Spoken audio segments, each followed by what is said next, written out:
सर्वमङ्गलमाङ्गल्ये शिवे सर्वार्थसाधके शरण्ये त्र्यम्बके गौरी नारायणी नमोस्तुते.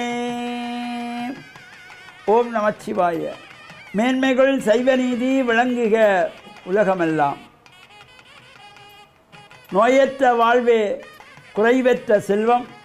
அந்த நோய் நொடி இல்லாத வாழ்வை இந்த உலக மக்கள் எல்லோரும் வாழ வேண்டும் என்று கலியுகத்தின் காந்தமலை ஜோதியாகிய சபரிமலை சுவாமி ஐயப்பனுடைய திருவடிகளை சிறந்தாழ்த்தி டான் தமிழொலி ஓம் தொலைக்காட்சி நேயர்கள் அனைவருக்கும் சர்வதேச இந்து மத குருபீடம் அகில இலங்கை சபரிமலை ஸ்ரீ சாஸ்தாபுரத்தின் சார்பில் இனிய வணக்கங்களும் நல்லாசிகளும். என்றும் மங்களகரமான குரோதி வருஷம் வைகாசி மாதம் 24ஆம் நாள் 6/6/2024 வியாழக்கிழமை. இன்று மலர்ந்திருக்கின்ற இன்றைய பொழுதும் நம் எல்லோருடைய வாழ்விலும் எல்லா விதமான சிறப்புகளும் வெற்றிகளும் கிடைக்க இறையருளும் குருவருளும் பூர்ணமாக நிறைய வேண்டும் என்று பிரார்த்தித்து இன்று குரு வாரம் என்கின்றதாகிய வியாழக்கிழமை. இன்று அமாவாசை திதி கூடிய நாள். இந்த குருவாரம் என்கின்ற வியாழக்கிழமைகளிலே நாம் ஆசாசிரியராக ஆலயங்களில் சென்று இஷ்ட தெய்வங்கள் குலதெய்வங்களை எல்லாம் வழிபாடு செய்து நவகிரகங்களுக்குள்ளே குபேர திசை என்கின்ற வடதிசை நோக்கி அமர்ந்திருக்கின்ற வியாழ பகவானுக்கு மஞ்சள் பட்டி சாத்தக்கூடியவர்கள் மஞ்சள் பட்டி சாத்தலாம். மஞ்சள் மலர்களாலே மாலை தொடுத்து கொடுக்கக்கூடியவர்கள் மாலை தொடுத்து சாத்தலாம். அல்லது அர்ச்சனைக்கு மஞ்சள் மலர்கள் கொண்டு சென்று கொடுக்கலாம். கொண்டல் கடலை நிவேதனத்துக்கு கொடுக்கலாம். இவ்வாறு நாம் எதை செய்கின்ற பொழுதிலும் அவையெல்லாம் சிறப்பாக நம்முடைய வாழ்வில் நமக்கு உயர்வுகளை தரக்கூடியது. நாம் நல்லது நினைத்தால் நடப்பது எல்லாமே நல்லதாக நடக்கக்கூடியது. இந்த குரு பகவானுடைய அனுகிரகம் ஒவ்வொருவருக்கும் தேவை. குரு பகவானுடைய பார்வை நல்ல பார்வையாக இருக்கின்ற பொழுது நமக்கு எல்லா விதமான யோகங்களையும் சிறப்புகளையும் தரும். அதனால தான் குரு பார்க்க கோடி நன்மை. குரு பகவான் நல்ல பார்வை பார்த்தாராயிருந்தால் கோடி நன்மை நமக்கு ஏற்படும். எனவே இந்த வியாழக்கிழமையில் குரு பகவானை நாம் வழிபாடு செய்ய வேண்டும். இன்றைய தினம் அமாவாசை நாள். அப்பா அம்மா இல்லாதவர்கள் விரதம் இருந்து தான தர்ப்பணங்கள் செய்து தானங்கள் கொடுத்து மோட்ச தீபங்கள் ஏற்றி மோட்ச அர்ச்சனை செய்து வழிபாடு செய்யக்குள் அவற்றையும் சேர்த்துக் கொள்ளலாம். பல்வேறு ஆலயங்களிலே இந்த அமாவாசையிலே தீர்த்த உற்சவங்கள் நடைபெறும். அவ்வாறான தீர்த்த உற்சவம் நடைபெறும் இடங்களில் நாம் சென்று இறை பிரார்த்தனையோடு தீர்த்தமாடி இறையருளை நாம் பெறுகின்ற வகையிலும் மீன்பாடும் தேன்நாடு என்று போற்றுகின்ற கிழக்கு மாகாணம் மட்டக்களப்பு செங்கலடி ஸ்ரீ சித்தி விநாயகர் ஆலயத்தினுடைய இந்த வருடாந்த மகோற்சவத்திலே இன்றைய தினம் இந்த அமாவாசையிலே தீர்த்த உற்சவம். காலையிலே பூஜைகள் வழிபாடுகள் அபிஷேக ஆராதனைகள் கொடிஸ்தம்ப பூஜைகள் நடைபெற்று அங்கே பேரிதாரணம் வழங்கப்பட்டு சூர்ணோற்சவம் நடைபெற்று வசந்த மண்டபத்திலே தீபாரணையோடு யாக தரிசனம் கண்டு சுவாமி வெளியிலே புறப்பட்டு தீர்த்தமாடுவது. இவ்வாறு புனிதமாக அந்த நீரிலே கங்கே ஜமுனே செய்வ கோதாவரி சரஸ்வதி நர்மதா சிந்து காவிரி என்கிறதாகிய எல்லா சப்த நதிகளையும் பூஜித்து அந்த நதிக்கு நாம் அபிஷேகம் செய்து மஞ்சள் போன்ற திரவியங்களாலும் அபிஷேகம் செய்து அங்கிருந்து புனித நீர் எடுத்து அஸ்ரதேவனுக்கு இந்த அங்குசாஸ்திரத்திற்கு அபிஷேகங்கள் செய்து தீர்த்தமாடுகின்றதாகிய சிறப்பான உற்சவம் இன்றைய தினம். இந்த மறைத்தல் என்கின்றதாகிய தொழிலை குறிக்கின்ற வகையிலே அந்த அஸ்ரதேவரை தண்ணீரிலே 3 முறை முக்கி எடுத்துக்கொள்வார்கள். எனவே இந்த தீர்த்த உற்சவம் மாலை துவஜ அவரோகணம் என்கின்றதாகிய கொடியிறக்கு உற்சவம். இவ்வாறான சிறப்பான உற்சவத்தில் கூடிய செங்கலடி சித்தி விநாயகர் ஆலயத்தினுடைய இன்றைய தீர்த்த உற்சவத்திலும் மாலை நடைபெறுகின்றதாகிய துவஜ அவரோகணம் என்கின்ற கொடியிறக்கு உற்சவம், அதனைத் தொடர்ந்து நடைபெறுகின்ற ஏனைய சந்தி விசர்ஜனம், மௌன உற்சவங்கள் போன்ற நிகழ்வுகளும் கலந்து இறையருளை பெற்று மண்ணில் நல்ல வண்ணம் வாழ டான் தமிழொலி ஓம் தொலைக்காட்சி நேயர்கள் அனைவருக்கும் சர்வதேச இந்து மத குருபீடம் அகில இலங்கை சபரிமலை ஸ்ரீ சாஸ்தாபுரத்தின் சார்பில் நல்லாசிகளை கூறிக்கொள்வதில் மனமகிழ்வு கொள்கிறோம். சர்வே ஜனாக சுகினோ பவந்து சமஸ்த சன்மங்களானி சந்து. சுபம்.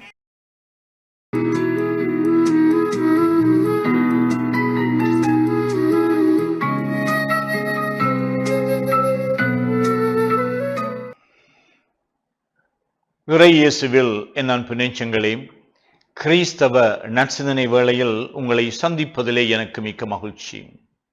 ஆண்டவர் இயேசுவின் அன்பும் அருளும் உங்கள் அனைவரோடும் இருப்பதாக. எங்களுடைய வாழ்வில் நாங்கள் குடும்ப வாழ்வாக அல்லது சமூக வாழ்வாக நிறுவனமயப்படுத்த வாழ்வாக இருக்கின்றதற்கு இவற்றிலே ஒரு சுமூகமான விடயம், ஒரு வாழ்க்கை நகர்ந்து கொண்டு போவதற்காக சில ஒழுங்குகளையும் விதிமுறைகளையும் சட்டங்களையும் வைத்திருக்கின்றோம். இந்த ஒழுங்குகளையும் விதிமுறைகளையும் சட்டங்களையும் கடைபிடிக்கின்ற பொழுது அங்கு அமைதி, ஒழுங்கு, அங்கு பிரச்சனைகள் இல்லாத ஒரு வாழ்வை நாங்கள் தேடலாம். இருப்பினும் இந்த சட்டங்களும் ஒழுங்குகளும் எங்களை வழிப்படுத்தி நெறிப்படுத்தி சரியான பாதையிலே எங்களை இட்டு செல்வதற்கு அவை எப்பொழுதும் எங்களுக்கு தெளிவானதாக அல்லது எங்களுக்கு விருப்பமானதாக அல்லது நடைமுறைப்படுத்தக்கூடிய விதமாக இருப்பதில்லை. அதனால்தான் இந்த குழப்பங்களும் அல்லது மனங்களுக்கிடையிலே பலவிதமான முரண்பாடுகளும் கசப்பான உணர்வுகளும் அல்லது ஒருவர் மற்றவர் மீது கோபம் கொள்ளுதலும் வெறுத்தலும் போன்ற விடயங்கள் இடம்பெற்று கொண்டு வருகின்றன. அமைதி குலைகின்றது. அனைத்தும் ஒழுங்காக இருக்கின்ற பொழுது நாங்கள் எல்லாம் நல்ல முறையிலே இடம்பெற்று விட்டது, இந்த நிகழ்வை நாங்கள் திறம்பட செய்து விட்டோம் என்று நினைப்பது, பெருமை பாராட்டுவது உண்டு. ஆனால் எல்லா விடயங்களிலும் எப்பொழுதும் 100% நாங்கள் வெற்றி காண்பதில்லை. ஒழுங்காக இருக்கலாம். ஆனால் கிறிஸ்துவினுடைய போதனையிலே ஒரு மிகவும் முக்கியமான கருத்து இருந்தது என்னவென்றால், சட்டமும் ஒழுங்கும் நியாயப்பிரமாணங்களும் எல்லாம் இருக்கலாம். இவைகளெல்லாம் எங்களை நெறிப்படுத்துவதற்கு, எங்களுடைய ஆளுமையை மேம்படுத்துவதற்கு, வாழ்க்கையிலே நாங்கள் வளர்ச்சி காண்பதற்கு, மகிழ்வோடும் ஒற்றுமையோடும் இருப்பதற்கு தேவையானவை. இவர் எல்லா சட்டங்களையும் நாங்கள் ஒட்டுமொத்தமாக நாங்கள் பார்க்கின்ற பொழுது அங்கு இருக்க வேண்டிய சட்டம் அல்லது மதிப்பீடு அல்லது முன்னுரிமைப்படுத்தப்பட வேண்டிய விடயம் என்னவென்றால் அன்பு என்பதாகும். இந்த அன்பு மயமாக்கப்படாத சட்டங்கள் எல்லாம், அவைகளெல்லாம் எங்களை அடிமைப்படுத்தும். அன்பில்லாத சட்டங்கள் எல்லாம் எங்கள் மத்தியிலே ஒரு வறட்சி தன்மையை, கடுமையான போக்கையும், ஏன் வன்முறையையும் கூட அவை பிறப்பிக்கலாம். சட்டத்தை நாங்கள் திணிப்பதனூடாக மனித மாண்பை நாங்கள் சாகடிக்கலாம். அதனால இந்த அந்த அன்புதான் எங்களுடைய இந்த ஒழுக்கமான சட்டங்களையும் விதிமுறைகளையும் காக்கின்ற ஒரு சக்தியாக இருக்கின்றது, நோக்கமாக இருக்கின்றது. அன்பின் அடிப்படையில் தான் நாங்கள் இந்த சட்டத்தை ஒருவர் முன்வைக்கலாம். இந்த அன்பின் அடிப்படையில் தான் இந்த சட்டத்தை நான் கடைபிடிக்கலாம். ஆனால் எங்களுடைய வாழ்வில் நாங்கள் சிந்திப்போம், என்ன நோக்கத்திற்காக நாங்கள் இவற்றை செய்கின்றோம்? இந்த சட்டத்திற்கும் ஒழுங்குக்கும் நான் அடிபணிவதன் காரணம் என்ன, நோக்கம் என்ன? இந்த சமூகத்தின் மீதும் அடுத்தவர் மீதும் என் மீதும் நான் கொண்டுள்ள அன்பினுடைய ஒரு வெளிப்பாடாக அமைய வேண்டும் என்று சொல்லி, ஒரு தாய் தன்னுடைய பிள்ளைகளுக்கு உணவு கொடுக்கின்ற பொழுதும் கூட ஏதோ ஒரு கடமைக்காக இதை நான் செய்ய வேண்டும் என்ற ஒரு கடமைக்கு செய்வதில்லை.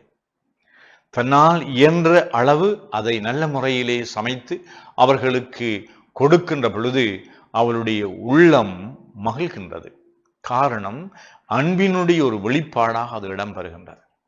அதில் நாங்கள் சின்ன சின்ன விடயங்களை அனிதனம் செய்தாலும் எல்லாவற்றிற்கும் மேலாக நாங்கள் அன்பின் அடிப்படையிலே அன்பையே ஆதாரமாக கொண்டு நோக்கமாக கொண்டு செயல்படுகின்ற பொழுது நிச்சயமாக எங்களுடைய வாழ்க்கையில் ஏற்படுகின்ற மகிழ்ச்சியும் மன நிறைவும் ஏராளமானவையாக இருக்கும். இந்த வரத்திற்காக இறைவனிடம் இந்த நாளிலே உங்களுக்காக வேண்டி நிற்கின்றேன். ஆமென்.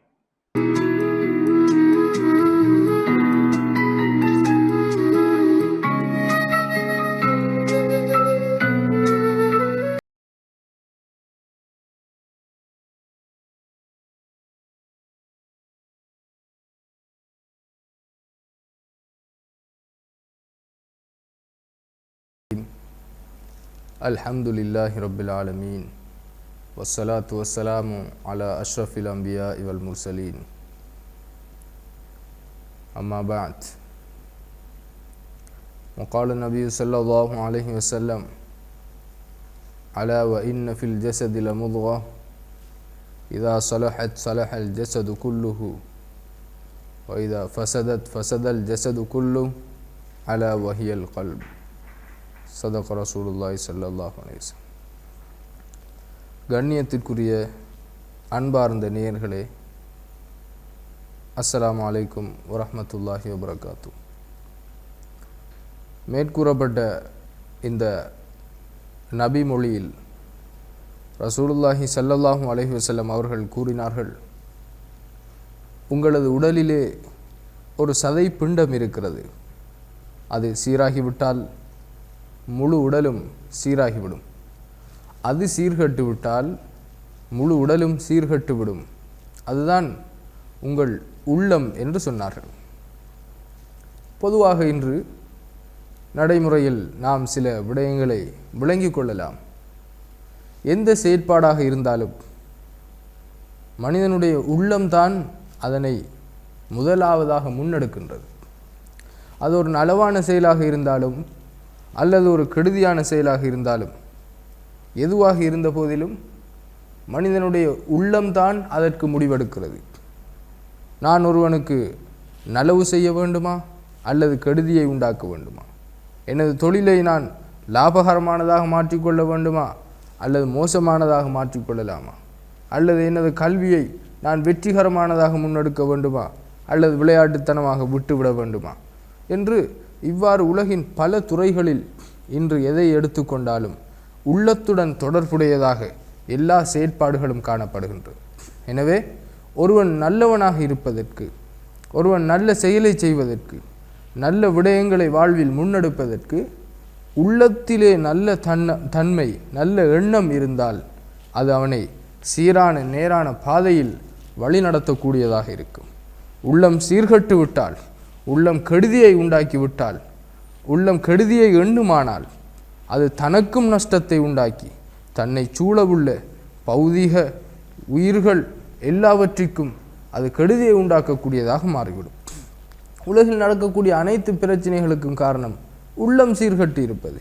மக்களுடைய உள்ளம் எப்போது நலவை உண்டாக்குமோ, நலவை எண்ணுமோ, நான் எந்த நலவை உண்டாக்கி கொள்ள வேண்டும், எந்த விடயத்தை என்னுடைய வாழ்வில் சீரானதாக மேற்கொள்ள வேண்டும் என்ற விடயத்தை எப்போது அது முன்னெடுக்குமோ, அது சிந்தனைக்கு கொண்டு வருமோ, அப்போது வாழ்வின் எல்லா செயற்பாடுகளும் நலவானதாகவும் நன்மை பயக்கக்கூடியதாகவும் மாறும்.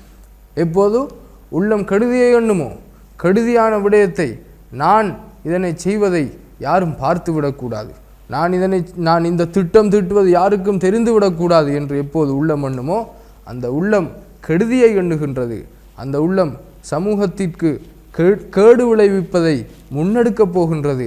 எனவே இந்த உள்ளத்திலிருந்து நாங்கள் பாதுகாப்பு பெற வேண்டும். எனவே எங்களுடைய சிந்தனைகளை சீராக்க வேண்டும், நலவை எண்ண வேண்டும். இதைத்தான் ரசூலுல்லாஹி ஸல்லல்லாஹு அலைஹி வஸல்லம் அவர்கள் மேற்கண்ட பொன்மொழியிலிருந்து எங்களுக்கு போதனையாக கற்றுத்தந்திருக்கிறார்கள். எனவே அதனை வாழ்வில் எடுத்து செயற்படுத்துவதற்கு எல்லாம் வல்ல அல்லாஹு தாலா நம் அனைவருக்கும் அருள் புரிவானாக. வஆகிரு தஅவானா அனில் ஹம்துலில்லாஹி ரப்பில் ஆலமீன். வஸ்ஸலாமு அலைக்கும் வரஹ்மத்துல்லாஹி வபரகாத்துஹு.